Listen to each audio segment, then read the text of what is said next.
안녕하세요. 가오니스 TMI의 김약사 그리고 장 팀장입니다. 오늘 주제는 저희가 클린뷰티라는 주제에 대해서 이야기를 해볼 건데요. 아마 클린뷰티라는 말을 요즘 많이 들어보셨을 것 같아요. 네네. 근데 뭐 어떤 기준이 따로 있나요? 클린의 기준이? 이게 딱히 이 기준이라는 게 뭐 국가나 브랜드 그리고 유통 채널에 따라 다를 수 있거든요. 보통 유해 의심 성분을 배제하고 동물을 보호하고 알러지 프리, 그 다음에 친환경 포장 같은 특정한 요건을 충족하면 클린 뷰티에 해당할 수 있습니다. 아, 그러면은 아까 말씀드린 그 동물 보호 알러지 네. 프리 이런 거는 어떤 인증 기관이 따로 있는 거예요?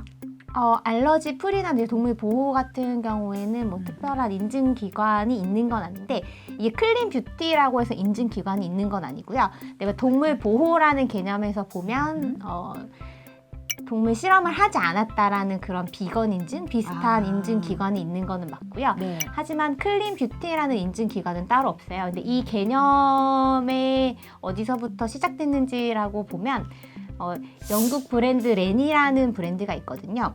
이거는 이제 또 스웨덴어로 깨끗하다라는 뜻을 가지고 있대요. 네. 근데 이 브랜드를 시작으로 해서 이제 세포라라고 한국에도 들어왔잖아요. 예, 뭐 그 화장품 네. 백화점 같은 네네네. 곳이죠. 이제 거기서 그 뷰티 플랫폼에서 2018년도에 이제 클린 뷰티 C라는 걸 만들면서 많이 전 세계적으로 대중화되고 많은 사람들이 이게 이런 제품이 클린 뷰티구나 라는 걸 이제 많이 기여를 했습니다. 그리고 뭐 그 안에 내부적으로 자체 브랜드에서 유해 의심 성분을 배제하는 것도 다 기준이 다르기 때문에 이제 그런 부분도 굉장히 천차만별이라고 생각하시면 돼요. 그럼 유해 의심 성분이라 하면 구체적으로 어떤 걸까요? 이제 뭐 제품, 그러니까 브랜드마다 굉장히 다르고 그 나라에서마다 굉장히 다르거든요. 근데 이거에 대해서는 기준도 다르고 개수가 많으니까 저희가 네. 다음 시간에 좀 더 자세히 이야기를 나눠보도록 할게요. 그러면 처음에도 저희가 이제 계속 얘기하고 있는 게 이제 클린 뷰티라고 해서 비건 인증, 그 다음에 크루얼티 프리 이런 인증을 기본적으로 갖춰두고 우리 제품은 클린 뷰티예요라고 말하는 브랜드들이 많이 있어요. 우리나라에서도 저희가 이제 가지고 있는 가오니스를 비롯해서 되게 굉장히 많은 클린 뷰티 브랜드들이 요즘에는 많거든요. 근데 해외에서도 당연히 이런 브랜드가 굉장히 많기 때문에 오늘은 클린 뷰티 개념을 알아본 김에 해외에서도 이런 대중적이고 유명한 클린 뷰티 브랜드를 함께 알아보도록 하겠습니다. 네, 저도 되게 궁금하네요. 한번 해볼까요? 네, 먼저 버시드라는 브랜드가 있는데요. 이건 아마 이렇게 들어보신 분들도 있을 수도 있을 것 같아요. 이제 미국 브랜드인데 한 20불 내외로 굉장히 합리적인 가격대에서 타겟에서 판매가 되고 있고 이 브랜드는 이제 유럽 기준으로 1350개 이상의 유해 성분을 금지하고 있습니다. 아니, 뭐 이렇게 유해 성분이 1350가지가 넘게 많은 거예요, 한마디로? 그렇죠. 근데 이게 유럽 기준이라고 하면 EU가 다 금지하고 있는 성분이라서 기본적으로 좀 많은 편이에요. 그리고 이제 버시드 같은 경우에는 이제 폐기물을 줄이기 위해서 이 용기가 있는데 그 화장품 용기에 보통 한 50% 정도 그 PCR 플라스틱이라고 하거든요. 재활용 플라스틱. 한 번 사용한 플라스틱을 다시 사용한다. PCR에서 이거를 사용하고 있고 종이 같은 경우에도 가오니스처럼 FSC 인증 종이 포장을 사용하고 있습니다.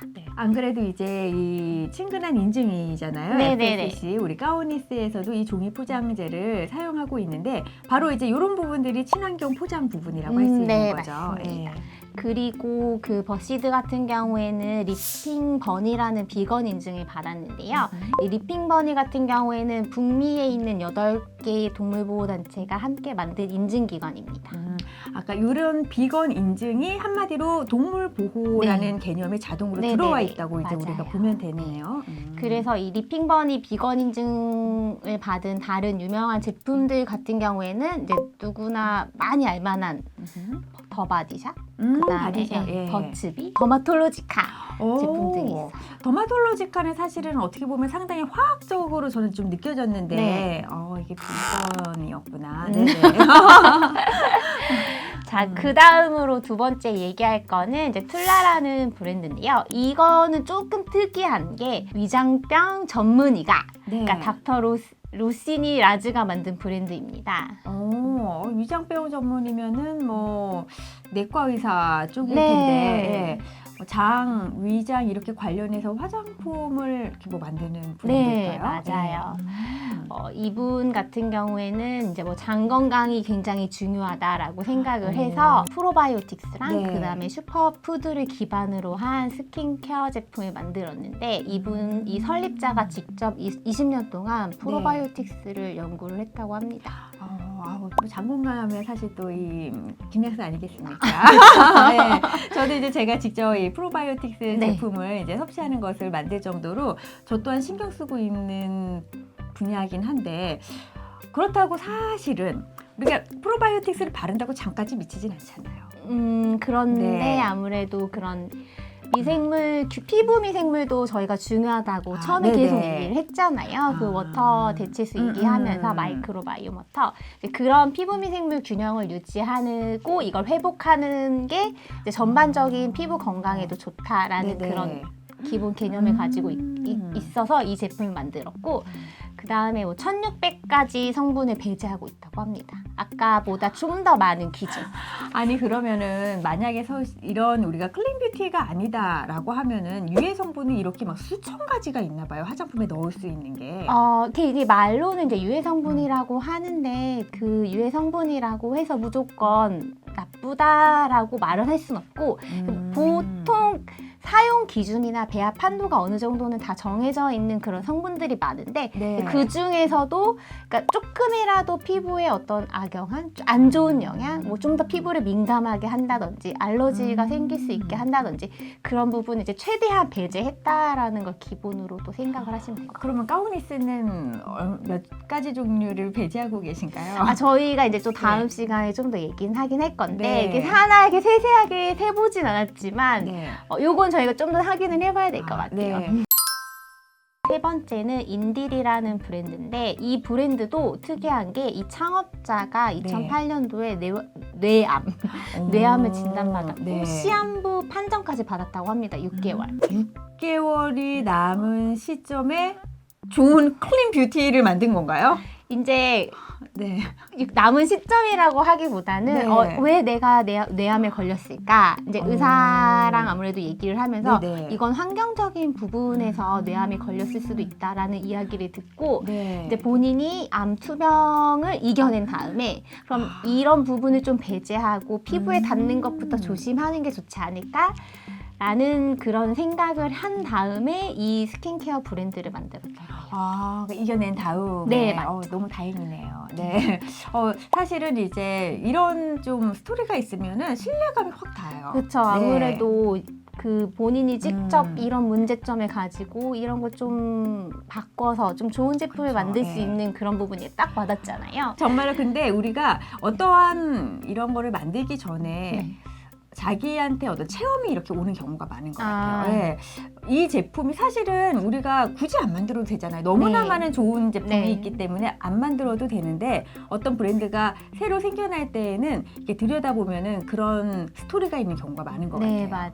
맞아요. 네. 나 혼자만을 위한 게 아니라 그렇죠. 이런 좋은 예. 제품을 다른 사람과 함께 그쵸, 추천해주고 네. 같이 나누고 싶은 그런 마음. 음. 그래서 이분도 그런 윤리적인 선택이랑 모든 그런 안전성이라든지 그런 모든 기준에서 타협하지 않고 본인 스스로 굉장히 엄격한 기준을 만들어서 지키려고 노력을 하고 있다고 합니다. 여기도 한 1,300개 정도의 그런 유해 물질을 사용하지 않고 역시 리핑버니 인증을 받았습니다.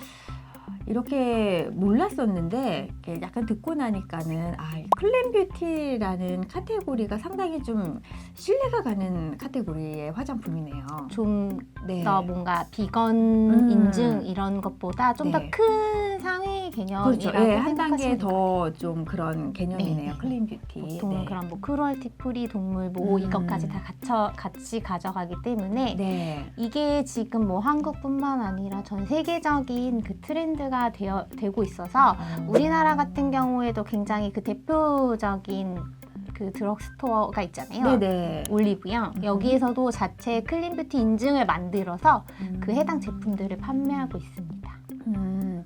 네, 지금 보니까 우리가 이제 환경을 생각하면서 나의 피부에도 좋은 화장품을 이제 만드는 브랜드구나라는 거는 알겠는데요. 이제 그 브랜드마다 각각의 어떤 성분들이 있잖아요. 네.